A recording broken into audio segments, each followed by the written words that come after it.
Hello friends, it's Sound Alarm Initiative.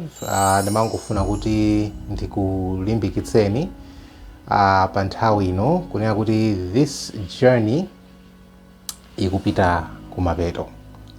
The journey imene tinayamba, journey yotsatira Mulungu, ikupita kumalechereche. It may not be tomorrow, it may not be next week, it may not be next month.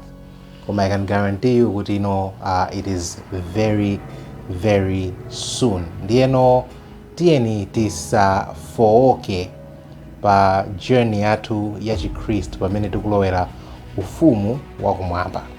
Zofoketsa ndi zambiri. And one thing I've learned in the past 2 or 3 weeks in my spiritual walk with God, one of the things that I've learned ndiona kuti ndapanga notice kuti daily Satana amakubweretsera china chake to annoy you. Amakufuna kungokupanga annoy along the journey. Cholinga upange fret, udandaule, lose your hope, lose your faith mwa Chikhristu.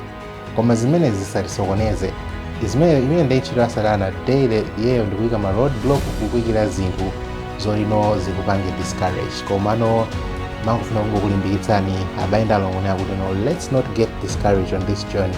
Tiyeni step by step ulendo tunaoyamba, tiyeni tipirire mpaka na tikapezeke ufumu wakumwamba. One day tikapezeke at the pure river of the water of life. How I look forward to that day. Imeno tizate kupanga gather around the pure river of the water of life.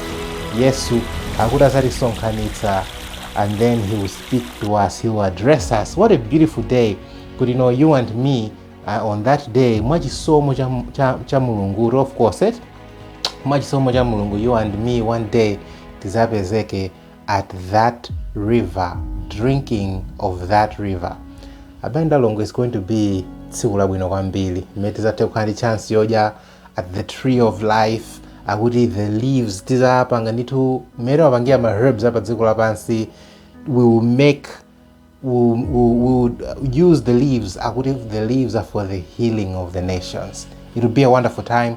So nungofuna kuti ndikulimbikitseni nthawi ino kuti please tisafooke ndi our journey ya Chikhristu.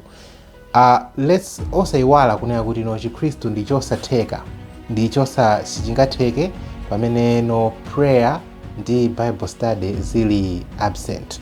So tsiku ndi tsiku, let us remember kuti tizitha kuyika prayer and Bible study as the two main activities makamaka kugawo la kumamawa. It's the best time. Of course sometimes umatheka kuti umatopeza kuti chifukwa cha mabize ukutangwanika ulesi chabe, ndi umatopeza kuti mwina devotion yako yagwera chakumasana kapena kumadzulo. Koma nkhani yake ndiyona kuti nthawi ya devotion iyo musaiphonye, isalowe dzuwa musanapange devotion. Mwanjira ina musagone a full day opanda prayer, opanda Bible study. That's trouble. Ndekuti pamene bobo mwamutsekulira Satana zitseko. So on this journey mwakufuna kungolimbiksani, please isaiwale prayer and Bible study. These are the two pillars za Kristu kuti mukhale Kristu wa mphamvu.